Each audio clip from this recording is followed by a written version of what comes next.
Now, into the ticket office of Disneyland. Oh boy, let's do this. Don't think the CIA is going to be trying to hack your second-gen iPod. I didn't think so. There might have been a lot of illegal music on there. I wouldn't doubt it. But, I mean... You were supposed to bring death to the flagships, not join them. Google has found a new way to piss me off. It sounds like we're going to need some content, so don't talk. Behind-the-scenes camera crap. Here, tell us about courage, Phil. Tell us about courage. I am Manila. I can't do it anymore without laughing. I was going to do the whole thing. Welcome, everyone, to the Calling All Platforms podcast. I am your host, Wes, and I'm here with a cough, as well as Landon. Hello. And Caleb. Hey. Changed it up a little bit on you guys right there. You should have seen their faces. You can't see them, I know, but it was pretty good. No, I do apologize, dear listener. I kind of have a cough today, and it's kicking my butt, so... Landon, good luck. That's all I'm going to say with editing this podcast. Listener, I will say, Wes did, before we started, tell me that for your benefit, he would mute his microphone as much as he could. And I asked him if he was going to do it while he was talking, you know. So I can't guarantee that that's going to happen. But if you don't hear Wes for the rest of the podcast, that's why. I just left it on mute, and you guys are like, totally. Yeah. Just roll with it. Well, listener, we're going to get into this. This is probably going to be kind of a slow week just because this is like the calm before the storm. Yeah. The second storm, the third storm, whatever we call it. I feel like this is, you would consider this the eye of the storm, right? Like we've had a whole bunch of like large news things. Yeah. Here's the calm in the middle, and then a whole bunch more news things is coming over the next couple weeks. So, yep. The next couple of weeks, we'll go ahead and go over that. So, as we're recording Sunday the 4th. Yes. And tomorrow, 5th, is going to be WWDC. Yes. So you will be listening to this after that has happened. Sorry we don't have thoughts on it because it hasn't happened for us yet. Yeah. So. We could sit here and engage in wild speculation about the possible performance of the rumored M2 based MacBook 15-inch MacBook Air that's supposed to be coming out, or how, lackluster the improvements are that they've made to the M2 Max and the M2 Ultra for the new Mac Studio update, or how ridiculous it is that they've enabled sideloading apps in Europe, but they won't let us sideload apps here in iOS 17, and yada, yada, yada. These are the types of things we're expecting. Or the absurd, outlandish pricing of their AR/VR headset, which is supposedly going to get teased tomorrow and launched later this year and cost like $3,000. So yeah, lots of things we're expecting to happen tomorrow morning. No idea. No idea what any of those things actually are right now, listener. But based on what I just said, if you've seen any news articles by the time you listen to this podcast about any of the stuff that I've just said confirming any of those things, you might be able to suss out from my tone how I feel about them in advance. So write your bets down now for next week's podcast when you can find out how does Spendlove actually feel about this. Also known as underwhelmed. Yeah, more than likely. Let's be honest. I will be happy if I manage to come out of this event whelmed, to say nothing about like overwhelmed or impressed. Like just don't disappoint me, Apple. That's literally all I'm asking here. Don't do anything incredibly stupid, which it's too late. They already have. I don't know. But also that same day that we record on the 11th, the Xbox showcase will happen for the games, and I'm going to assume within that time frame it's very possible there will be another Nintendo Direct, and people are saying a bunch of other games and things through this week. Possibly next week there's going to be a lot more. We won't be having thoughts or anything unless something ridiculously major happens. And I don't know what ridiculously major is, like, I don't know, ABK closed or something. I don't know. Okay, yeah, we would mention that. Then we would mention that. But it'll so when we record for next week, it'll all be about WWDC, our thoughts, our tangents, everything come true for Caleb to, have a meltdown. So, yeah. And then after that week after, then we'll catch up on all the gaming and everything and see what happens. Because you never know. I mean, with everything that's going on, Landon's probably going to have some news on, Netflix games and all the mobile games and stuff. So we'll probably see. How's that Netflix treating you there, Landon? It's not. It's not. So, listener, an update from last week when I said that I had not tried to get on Netflix yet. Well, I have since then, and it's a no-go. I cannot access Netflix anymore unless I want to pony up and pay for it, and I'm not doing that because it's not worth it, and Netflix is stupid, so I'm not giving them more money to prove that to make them think they were right, because they're not. Yeah. This is called Amen. Using your money where your mouth is, right? Yeah, there. So. This is how you vote in capitalism. Yes. So, all right. Well, let's get into this. So, of course, we're always talking about AI. How many times did Google as well as Microsoft say that in their presentations? Too many. Let's talk about an AI that's finally being laid to rest. Cortana. Wait. I thought this happened a while ago. Look, I'm sorry. I saw the the scene in Halo Infinite when they confirmed she was dead. I refused to accept the whole this new Cortana is a thing. No. And that's on top of the fact that didn't Microsoft kill Cortana 3 years ago? So in 2019, they announced that they would start disassembling, getting rid of it and everything. So they came out and said that by 2023, so this year, at the end of this year, she will no longer be in Windows 10 or 11.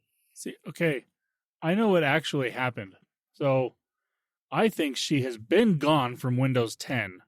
And now, because their Windows 11 is catching up to Windows 10, instead of adding features, this is when they have to take away from Windows 11. She's still in the code base somewhere. She's hiding. It's they've you can't make me laugh like that. You're killing me. Oh, they've finally managed to get Windows Defender updated to such a point that it can actually remove Cortana from Windows. Yep. At least on Windows That's 11. Right. Yeah. Windows 10 had been updated enough that it's gone, but Windows 11 needs to catch up again. Man. Personally, and it's only on the beta version of Windows 11. Yeah, the regular users will still have Cortana for another year and a half, depending on what insider ring you're in. Right. Yeah. Right. Yes. No. Depending on which of the 7 rings of insider program, otherwise known as Inferno. You're in Microsoft. Those of us that are installing Windows 10 again, Cortana is no longer going to yell at you when you're installing. Depends on how old your installer is, though. I guess you're right. Because you're going to install it, it's going to be like, hey, I'm Cortana, and then you're going to install updates, and she's going to die. Just, no. This is sad now. That's going to be the only time that Windows asks, are you sure you want to update? Yeah, and it's going to be Cortana asking, are you sure you want to do this? Because I won't be here anymore. See, what I think's happening is I don't think Cortana's gone. I think they're just taking the voice stuff out and then just rebranding it to the Copilot, to be totally honest. They're like, we'll just take that and move forward. Better branding, I guess. Although the gamer inside of me still is like, dang it. You had something. You had something. The 90s child inside of me is like, well, just reband it to Clippy. And yeah, I think true. Everything I was also saying, you got Clippy. Yeah. Dude, I still see everybody saying, hey, just call it Clippy. Yeah. Yeah. I don't think Clippy was as universally hated as people like to pretend it was. I think most of it thought it was ridiculous and kind of useless, but also charming in its own weird way. So we won't be having that anymore. So I figured I'd announce that in case you were stuck it out farther than I did with Windows Phone that you're with there with Cortana. So she's finally going to be gone. So other big news was kind of more on the ABK stuff. They had their tribunal about the appeal, if you will, for the CMA. They had a big talk about it, and the judge, to appoint other judges, they said they'll I believe it was the day before the ABK deal was supposed to be done, basically, the time frame. And I can't remember what day that was. It was in July. I'll have to look that up here. But they set it for that, so we'll know if there's a turn of events in July for that. So honestly, that's well, it. All right. There's a lot of speculation. There's a lot of things of what Microsoft could do, but right now it's just up in the air. We'll just leave it at that. Yeah. Well, we still haven't heard the FTC's final verdict, have we? No, they. Now I don't know the laws, but basically Microsoft could just close before they hear the verdict, and I believe theirs is August 26th, somewhere in August, in the 20-something, for them to have that. But from what I've heard is they could just close with everybody and then just be like, okay, FTC, we'll go to court, but everyone's benefiting from this, so let's see how well your thing's going. Right. But I don't know. I could be wrong. Like the FTC would have to have a pretty airtight court case because giant corporations in the United States are technically individuals under the law. And so in order to convict them of anything, you have to have an overwhelming abundance of information available, like to convict. And I don't think they have that for this purchase. And the fact that the EU let it go through kind of suggests that they're not going to find it. So I don't suspect that the FTC is really going to try and shoot it down. They may come at them and be like, hey, you need to add a couple of provisions to the actual purchasing agreement or something like that to make it do this so that, you know, as like a reassurance that it's not going to be a monopoly or something. Yeah. But that's, I don't know. Microsoft has been dodging antitrust law since like the late 80s. So they're quite adept at this. Yeah. So, I feel like they'll be okay. So we'll know then. So that's kind of all the news on that. So that's really all the news that I have on Microsoft's side. Like I said, they're going to be pretty quiet till the 11th. And then once that happens, we'll have game news and then probably July more, unless there's some random CMA decides, okay, we were wrong, but who knows what'll happen. So we'll just keep you up to date when we can. And you may see it the day of, because that's huge news before we get to it. So it's possible. Anywho, let's go ahead and move over to Landon. Landon, what do you got for us? I have one piece of Google news, and it is technically hardware Google news, but it's not new hardware by any means. So, listener, 10 years ago, Google came out with probably its most successful and well thought out piece of hardware that they've ever created. And that was the original Chromecast. Yeah. And that thing was fantastic. It cost $25. You could get it pretty much anywhere, especially like Best Buy was probably the place where most people got it. But it was an excellent piece of hardware. It just worked the way that they said it would. You could plug it into your TV and you could cast stuff from your phone to your television. And it was super easy to use. And it just worked. It's very Apple of them. And that original piece of hardware is officially, as they say, end of life. So it no longer has support, no longer is going to be fixable by Google or anything like that if you had any problems with it.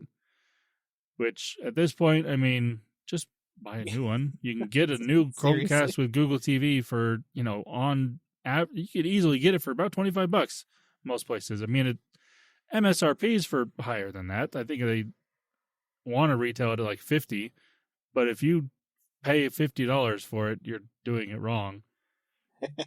But I mean, I have two of them. I've got one in my TV that I don't use very often, and I've got one that's still sealed in the packaging because Google just gave it to me. And I'm like, oh, what am I doing with this? I don't know. But the Chromecast is still, like, in my opinion, one of the best things to come out of Google, and it's still one of the easiest things to use. It just works. And like Chromecast technology is now built into a lot of TVs, and it's just great. It's easy to use. Like, even people that are not tech savvy, like I know plenty of people that are not tech, their tech and them are not friends. and they can use a Chromecast, and they do on a regular basis. It just is easy to use, and it just works. So, Yeah. And the fact that Google has stuck behind Chromecast for 10 years is, amazing. Unparalleled. I mean, The only other products Google offers that they've stuck behind, like the Chromecast, are Gmail and like web search, like Chrome, Gmail, Chrome, and search. Yeah. So like that's kind of it. Yeah, pretty much. So okay, I guess. How long has Google Docs been a thing? Has that been 10 years yet? It's probably been over 10 years, right? It's been a while. That's true. That's okay. fair. Not like they've done much to make it better. Well, they have, but yeah, they've got their business side of things, like the G Suite stuff that they've been making improvements to. That's true. But anyways, the OG Chromecast is now end of life, and that's fine. It's 10 years old. If you, like I said, you should probably upgrade if you still have one of these. I mean, did that thing even output 1080p? Or was that one doing 720 10 years ago? Like, that might have been a 720p output signal. It might In have which been. case, listener, you need to upgrade your TV as well as your Chromecast. Yes. And in the process of upgrading your TV, you might be able to just get a TV that has a Chromecast built in. Yes. So, like, maybe just do that. Very, very true. I mean, you can easily get a TV that has Chromecast built in and AirPlay support. So, I mean, you're covered on both sides of the spectrum right there. It's so, true. Just do that. Buy a new TV. And if you happen to need something and you don't want to fork out a couple $100 for an Apple TV or something like that, get a Chromecast. Or, again, buy a television that has Google TV built in. Yeah. Because that is also a thing. Anyways, that's the Google news I have for this week. But I have other new hardware news. Ooh. This is not Google related, but it is still good.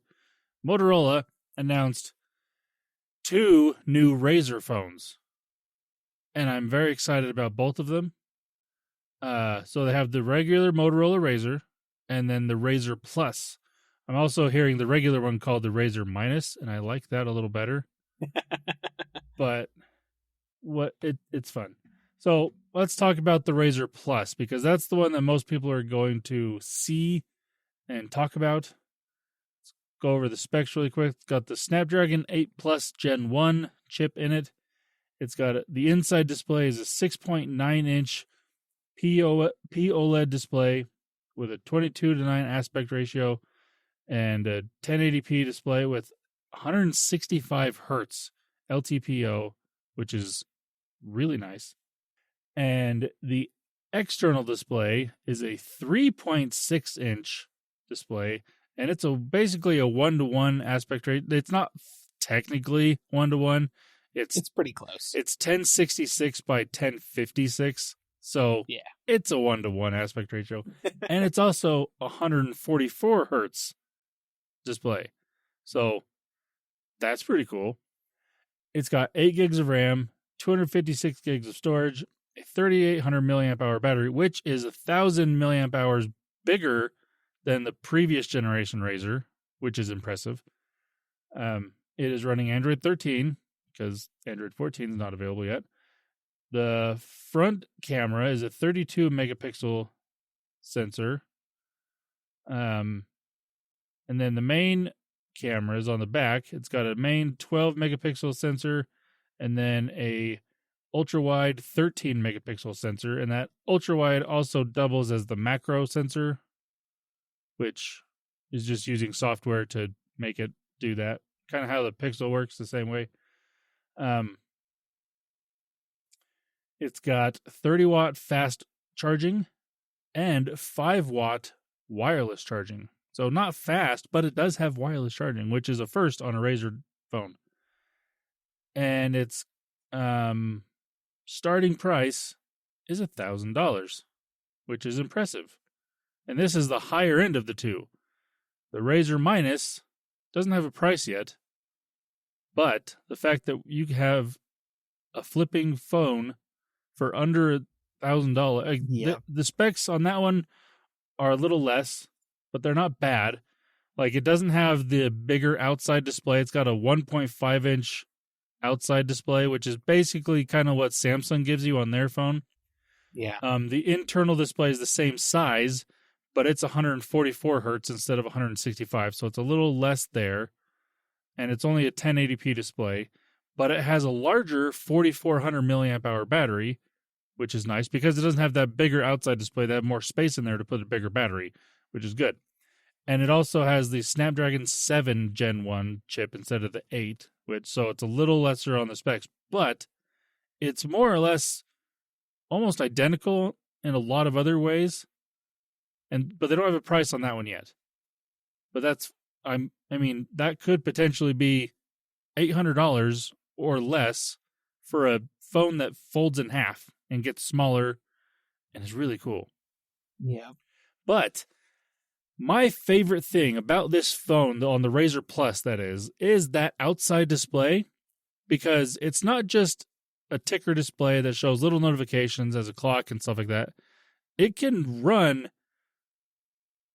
more or less full on Android. Like, it's got some limitations to it, and it's got different, like, you can have a certain amount of pages that are set up differently. Like, there's you can have like a widget page that's got like Spotify or something like that on it, and it's full. Like, you can go have full Spotify basically. You can go in, change what playlist you're listening to, skip songs, like songs, or a bunch of different things on that outside display. You can read text messages, respond to text messages. Like, it's got a full keyboard out there that you can use as well. Like, it's basically like opening up the phone. You can do almost everything that you can on the main display on that outside display. Now, obviously, not all apps are going to play nicely to that. But for little things like responding to a text message or listening to music or different things like that, it's going to work great. But my favorite thing is they've got some pre-installed games on this phone that are meant to be played on that outside display. One of which is, listener, you've probably seen like the physical games that have a little, like a BB inside. It's like a maze, and you got to maneuver it around, and then it drops into a hole. They've got that on this phone where it uses the gyroscope of the phone and figures out where you are, and then it goes through the maze, and then the marble little thing drops into the hole that is also the camera, which is fantastic. But I'm really liking this phone. I still, like, I won't get one just because the folding phones are not quite to the place that I want them to be hardware-wise. Like, on the main screen, there's still going to be a major crease there, obviously. But I like where these things are progressing, and I like, if I were to get one, I'd probably, I mean, I'm kind of torn because Samsung has the better software when it comes to these type of phones. Motorola, I like their hardware a lot more, and I like this outside display. And the price at $1,000. The price, yeah, like on these, if you're buying a regular flagship phone, you're spending this much money.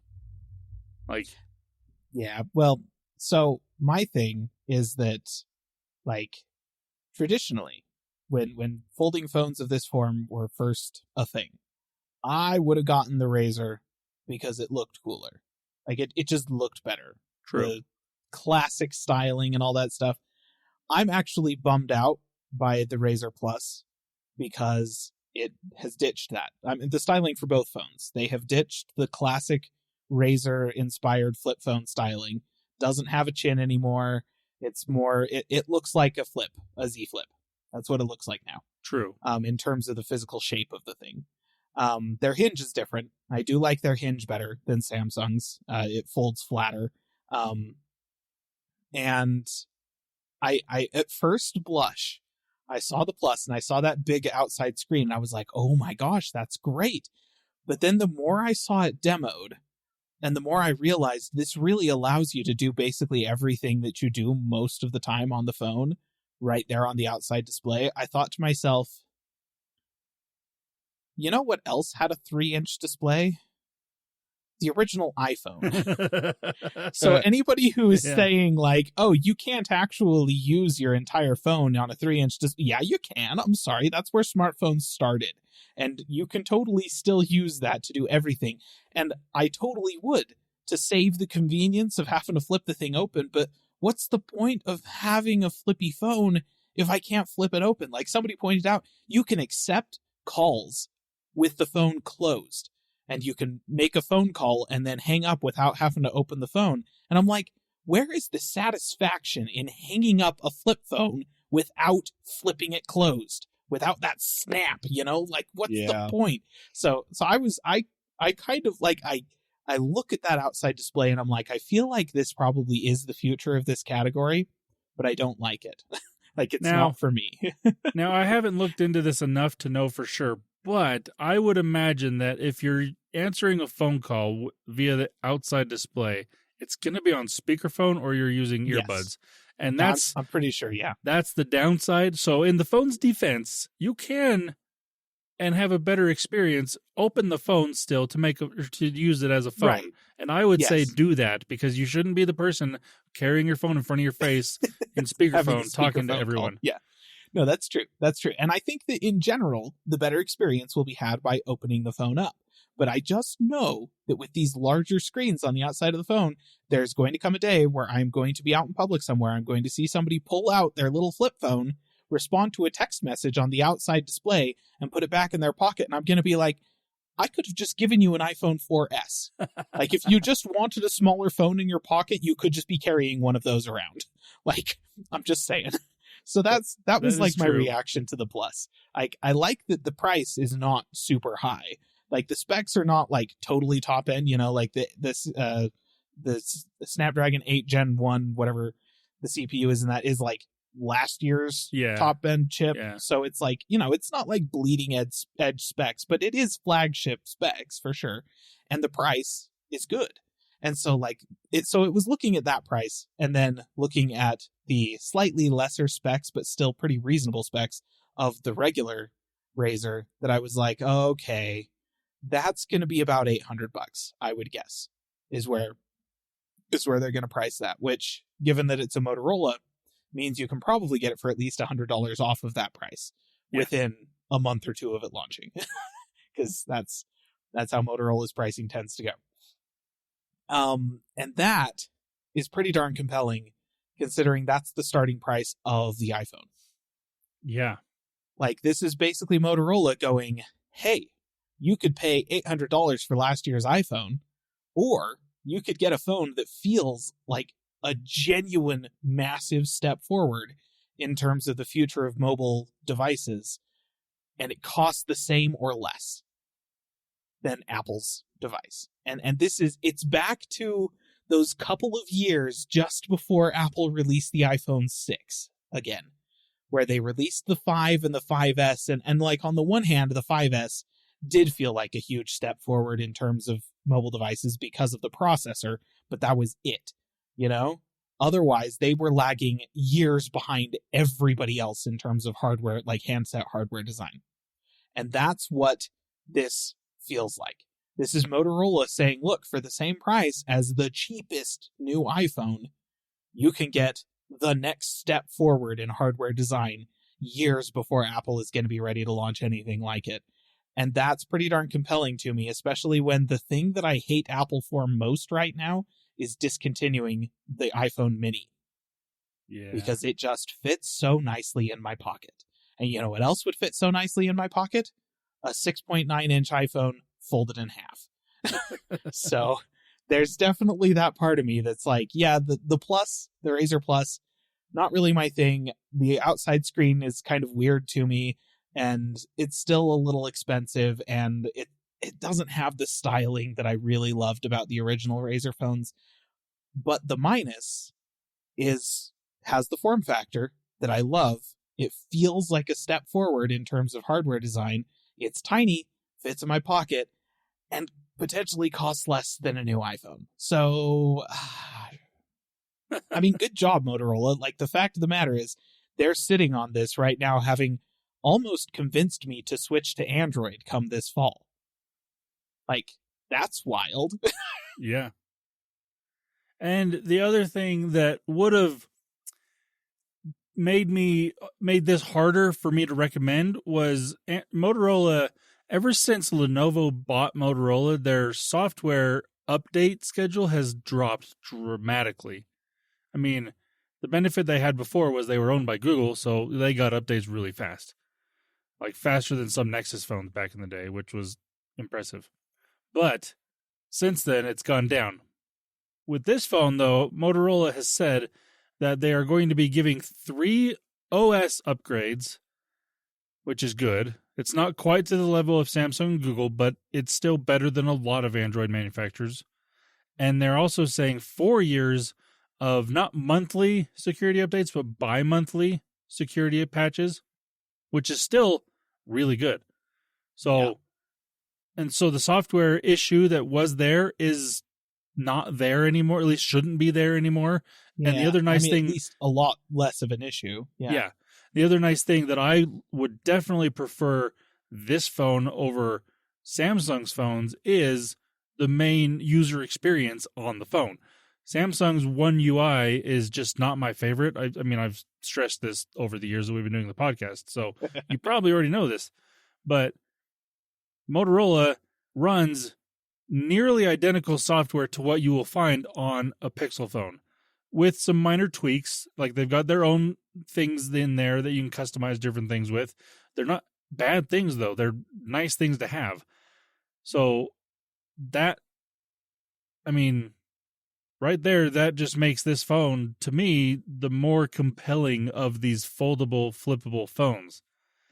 Just the fact that it's got software I know I'm going to like, and they're promising these updates, which is also a good thing. So, yeah, and for the, like Caleb said, the price just makes this so very nice and very compelling. Yeah. Like, it's really, it's a good step for Motorola, I think. Yep. Oh, yeah.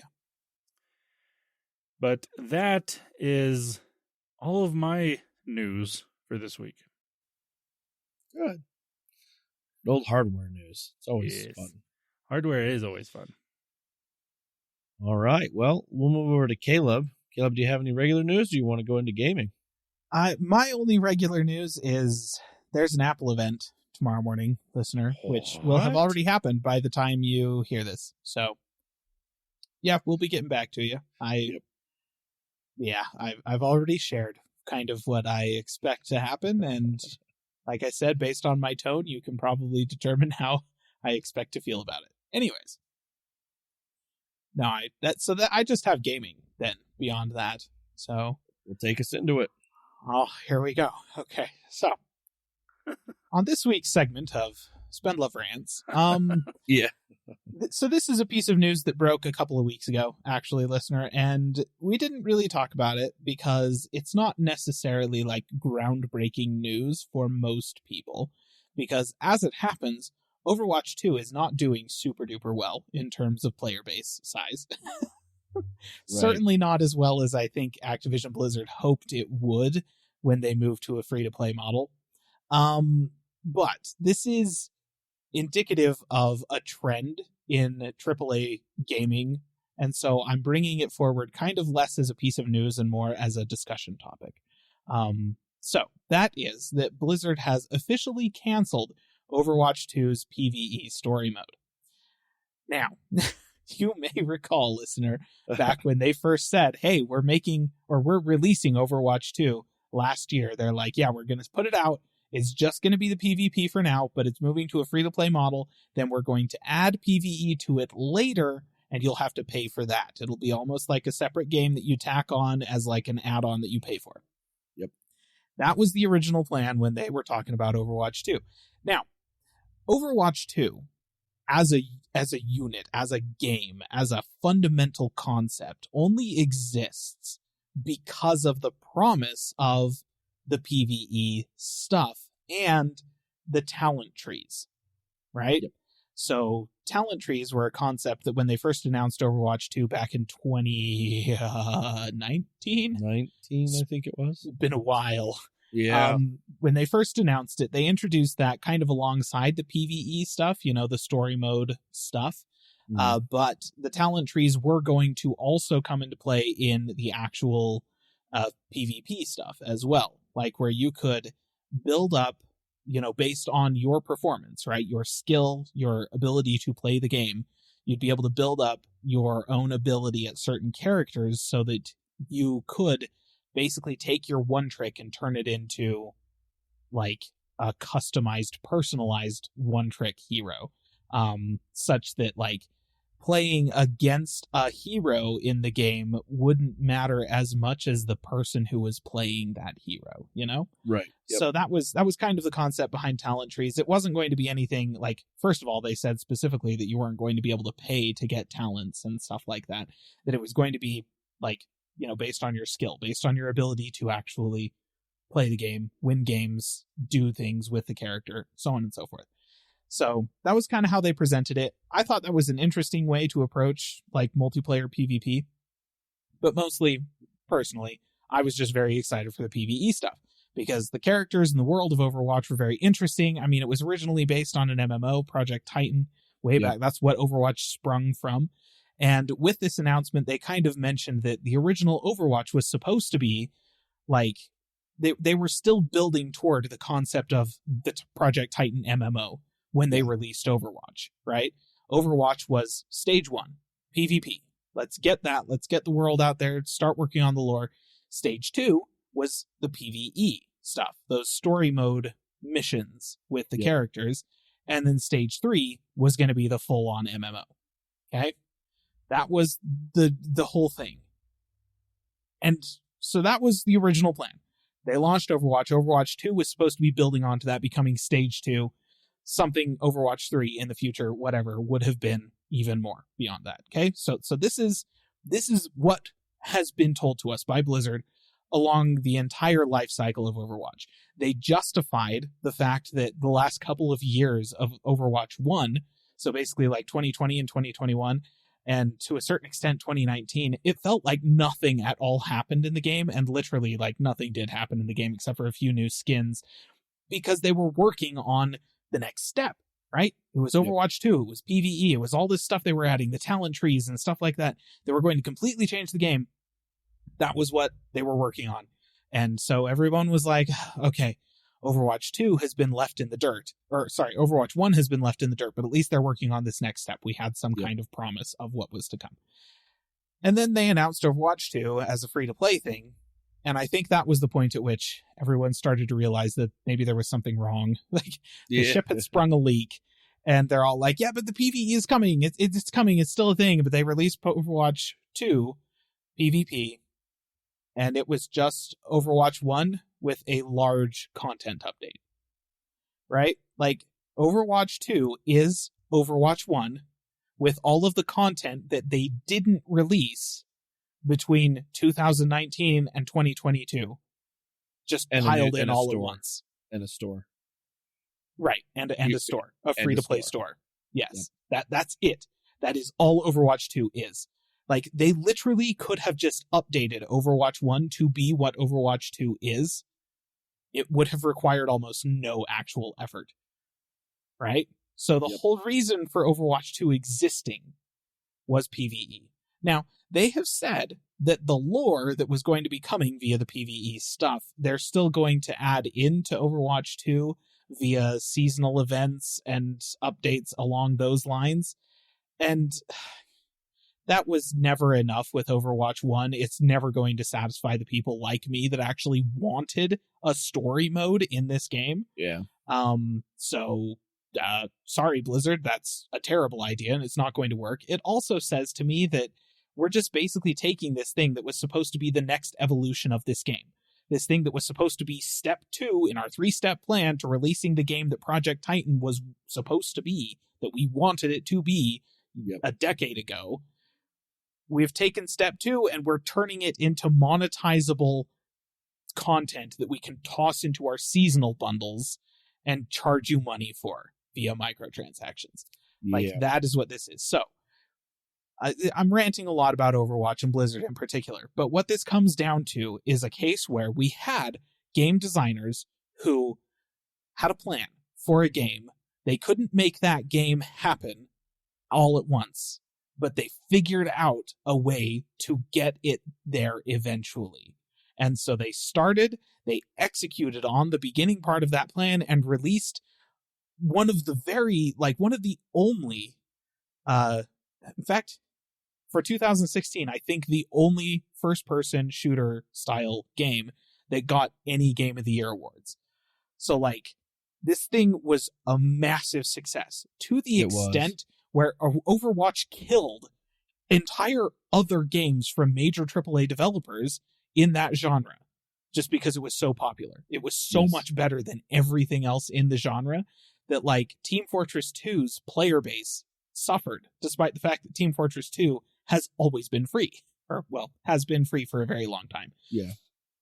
And then there were games like Battleborn, which, like, I'm sorry, Battleborn, but you never had a chance, right? Dead on arrival. Stuff like that. Like, Overwatch was so well received, and they built on it, right? They were releasing new content on a regular cadence. We were getting new characters. We were getting new maps. We were getting new events. We were getting new lore snippets and stuff like that. Short films for these characters that were amazing. And, you know, it was great for a couple of years there. The Overwatch League happened. Everyone was super on board. It was awesome. And then the bean counters. Yeah. Then the executives. Then the people at the top of the totem pole that were funding, the producers that were providing all of the money from the top down in Activision Blizzard, started going, yeah, but I feel like we could probably be making even more money from this game. And they go to the development team and they're all like, hey, what do we think we can do about making this more profitable? And the development team goes, I mean, we're planning on doing this big update that's going to add, you know, PvE and this talent tree system that we've been working on. That's kind of our next step in our 3-stage plan to get to, you know, this game that we want to make out in the distance.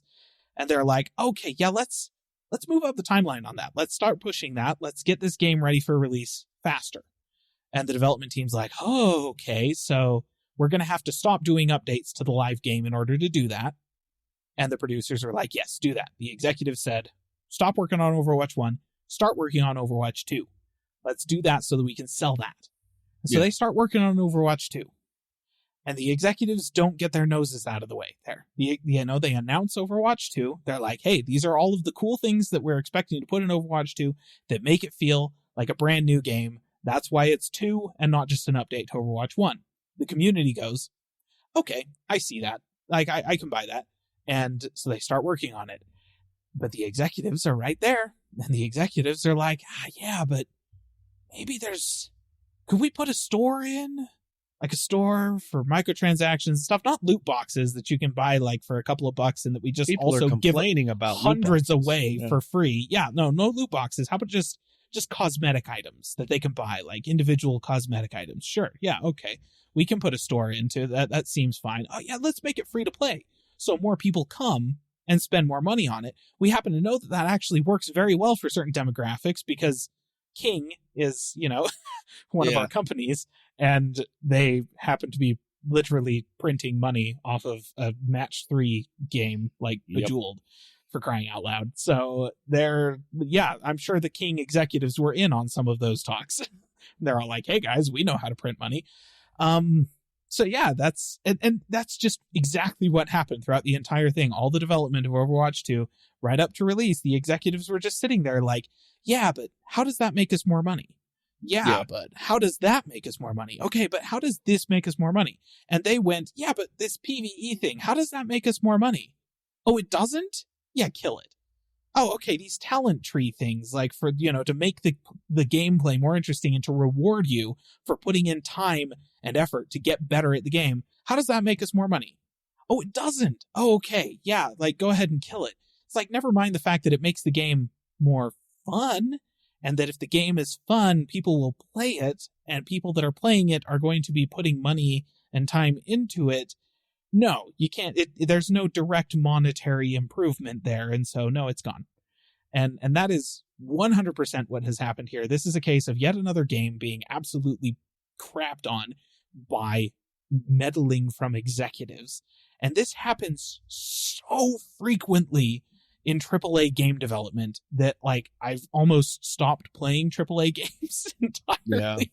Like, at this point now, Blizzard, you have lost my business on Diablo 4 over this.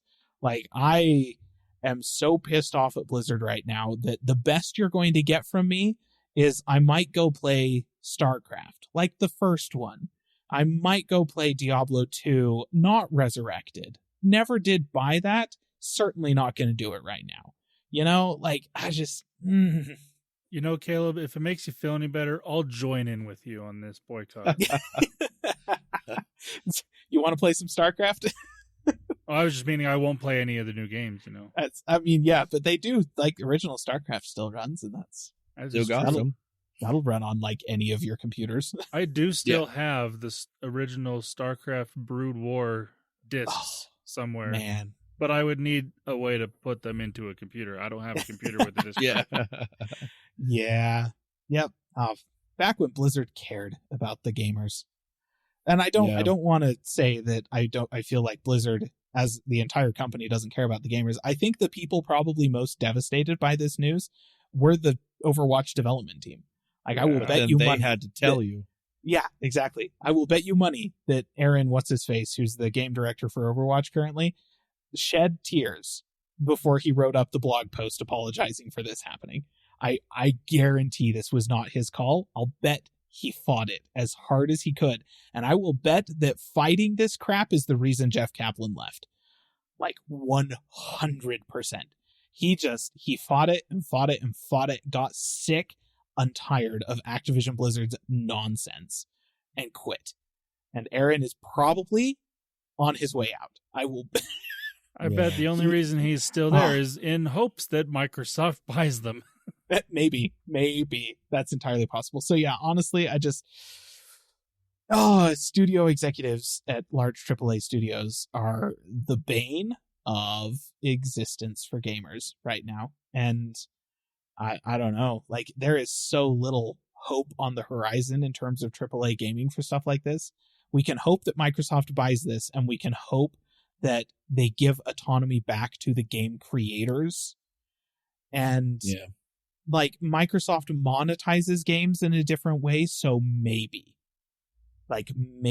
it'll work out that way. But it doesn't always. Like, you look at Microsoft, Halo Infinite, like, it was released in a staged approach with a campaign that was obviously much less than they were expecting, or than the game developers were planning on. You know, like, that campaign was not to the extent that the developers wanted it to be, and they released it, and then the customer response was so negative that they are not going to get to follow through on any of the stuff that they were planning on before.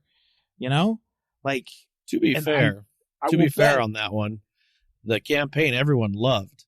It was the multiplayer that petered off, and they couldn't keep up with it. Is what? So to be fair, the multiplayer released. Yep. And was like, had that moment where it was like, hey, it's Halo multiplayer, and a bunch of people played it. But there were bugs, there were issues, it was rushed.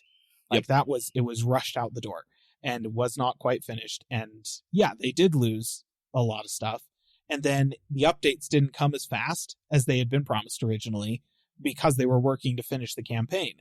And then the campaign was also rushed out and also released with bugs, but also some missing features, like missing co-op and stuff like that at release and that kind of thing. Yeah. And so, it's like they clearly had more planned for the campaign, and they clearly had more planned for the multiplayer. But because the game was rushed out for both of them, despite the fact that they did a tiered approach to development and release schedule for them, yeah, people didn't respond super well to it overall. And now it doesn't look like they're going to get to do any of the stuff that they had planned.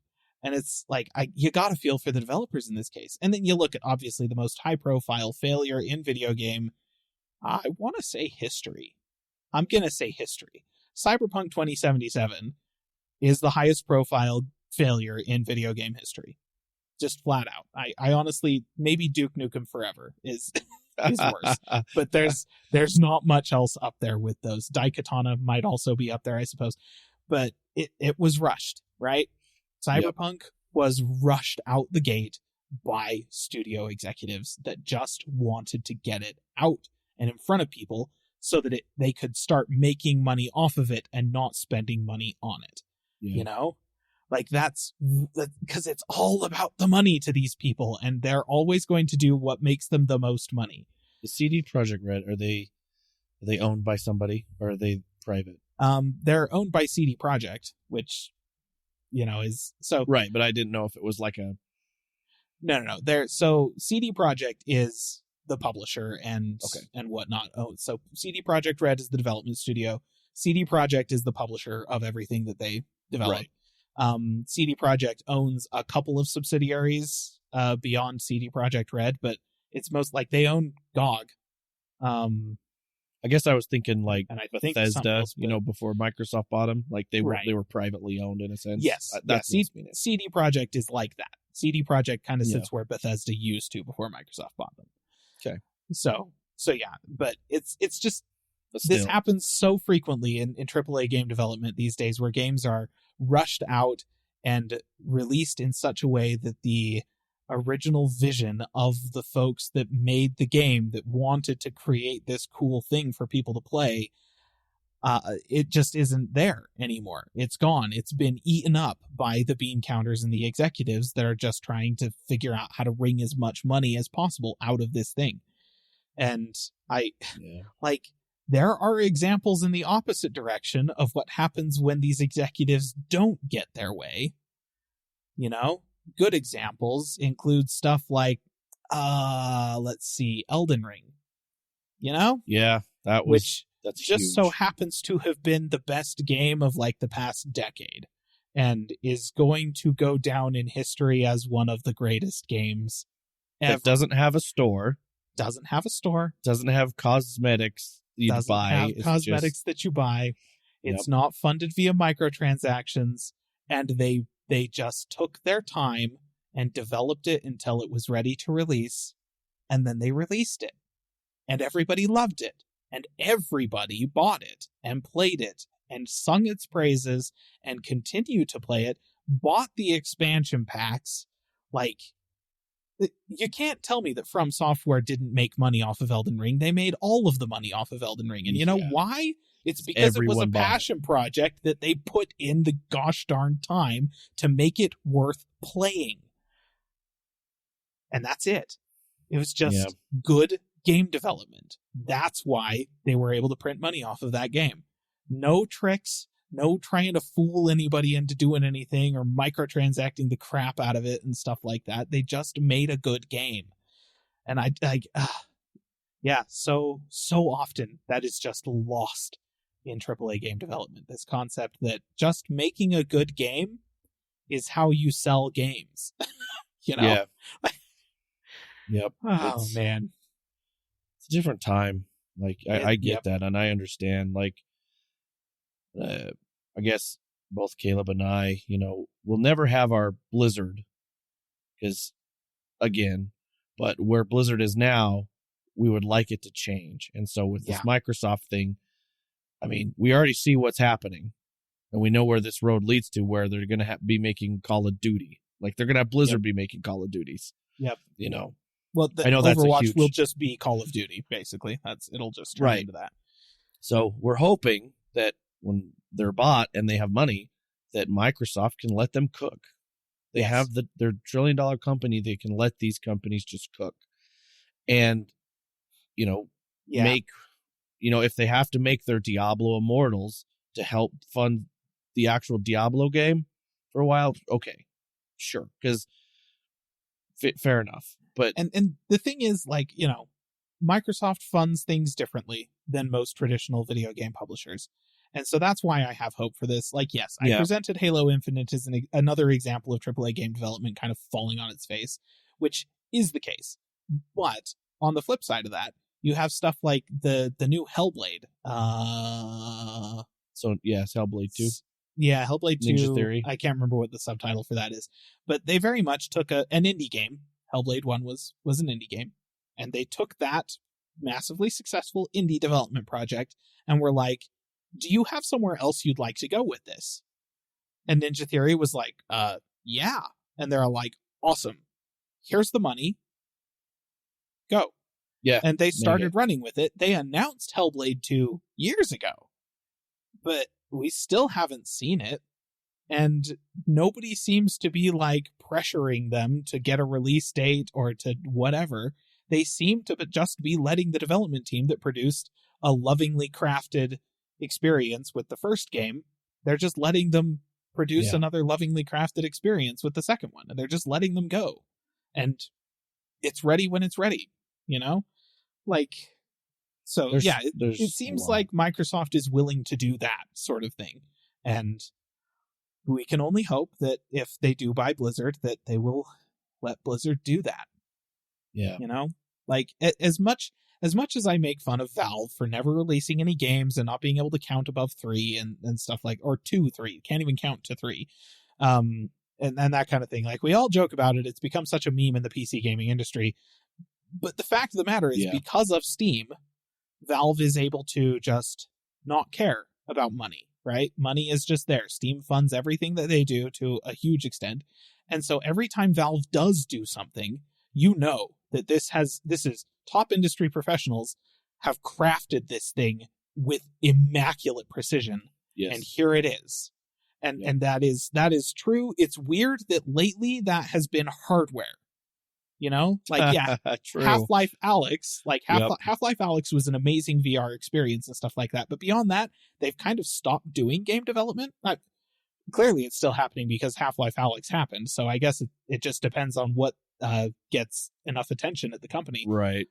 But lately, it's been hardware. First, it was the Valve Index, which is just like, turns out Steam Valve just made the best freaking headset that you can for VR.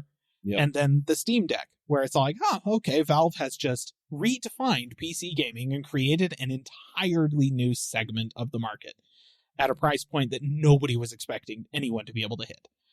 So, they've been knocking it out of the park, and they do that every single time because they just let the developers develop and do their thing, you know? And let's hope that Microsoft is able to do that with Blizzard. And in general, let's hope that more video game publishers just do that. Like, just let the developers make this thing that they want to make. I hope so, too. I do. We are enjoying the, what would you call it, disruption that Microsoft is doing to the video game industry. Yeah. I mean, I appreciate their disruption. I appreciate the disruption Valve has been throwing into the mix. Like, again, the hardware side of things, they have been mixing it up a ton. I'm here for it. Absolutely. I appreciate the disruption of like minor players in the industry that are just pushing for stuff like emulation of old consoles and that kind of thing. Like being able to go and grab cheap devices that can very accurately emulate like classic Wii games and GameCube games and PS1 games and stuff like that. I've heard the Xbox Series S, people are just like, that thing is the most emulation thing ever. Yeah, can be modded absolutely to the moon and back. And even if you don't do that, you can get like these cheap little handheld things that let you play like literally 1 million NES games and stuff like that. And is that legal? No. But no. But I appreciate that sort of development is happening in the industry because that is opening up the opportunity for a lot of great games that people haven't played. They can now play them. Like, that's the thing. AAA games would have you believe that unless you are playing the newest, most sophisticated stuff that is being released every year, you are somehow failing as a gamer. And I'm here to tell you, listener, right now, that is categorically the dumbest thing that they have ever said. And this is AAA games. They say a lot of stupid things. So, like, you can go play old stuff. There's so many old games you haven't played that are amazing, that are worth your time. You will love. The gameplay is great, or the stories are great, or it's some kind of classic experience that just isn't possible in today's gaming industry, or something like that. Like, there's a lot of options out there. It's just like you said, that game Ninja Theory made, the Sinuous Sacrifice. Yeah. The Hellblade. Yeah. I was late to that one. So I played that one the year Microsoft bought them. Oh, okay. Yeah. So yeah. just before that announcement. And so I played it and I was like, oh my gosh, this... I didn't hear anything. It wasn't on my... So when he says you could play other games and stuff, like I was like, wow, that's actually pretty cool. And then it showed Microsoft bought them and they're going to do another one. I was like, yeah, that's cool. Now you got to go looking for stuff like that. I was day one pre-ordered. Like I don't pre-order anything. I pre-ordered Hellblade. And I mostly because I'd watched the dev diaries of Ninja Theory while they were building the thing out on YouTube. And I was just impressed with the technology that they were using to get like realistic facial animations and motion capture and stuff like that into a game that was being developed by a team of like 15 people. Yeah. Yeah. I was that's like, amazing. Oh, dang, this looks so good for how many people were involved in it. So yeah, it was like $25 or something like that. I bought the thing. I played it. It broke me. Like that game. Holy crap. Yeah. Like that is a psychosis overload. And I don't have any kind of psychosis, but that's crazy. Mad props to the people who deal with anything even remotely like what that game portrays on a day-to-day basis. I just can't even fathom. So, that's the kind of thing that is out there outside of the realm of AAA game development that you can totally find. They're all over the place. And yeah, like just do that. Like, let's just let AAA hemorrhage money for a while, and maybe all of the producers that are there currently will get fired, and then we can go back to having good games released. Like let's play the Elden Rings when they come out, and let's ditch the Overwatch 2s because they're just disappointing in basically every facet. And hopefully this industry will sort itself out from the top, from the bottom up. Let's be honest. That's probably how it'll end up going. Yeah. We'll get some of these people who are just the game developers who just really want to make good stuff. Will rise to the tops of these companies as the bean counters get pushed out, because it turns out nobody likes bean counters. And we can get this back on track. There you go. That's my rant. It was a whole lot of introspection and retrospection and just mouth frothing triggered by Blizzard making announcements a couple of weeks ago that I've been slowly going through, and now you get to participate too, listener. So thanks for listening. This has been Spendlove Rants, your mini podcast within a podcast. It was good. No, it makes sense, and like I think a lot of us in the gaming atmosphere, feel that. So I agree. So Yep. I'm definitely not saying anything super novel or revelatory here. Right. It's not anything revolutionary. Yeah, everyone feels it. So yep. All right. I think that's everything for this week, unless Landon has one more thing. No. Okay. That pause gets longer every week. Every time it just gets longer. Well, to be fair, last week I didn't really give any pause, so I had to make up for it. He did. Good.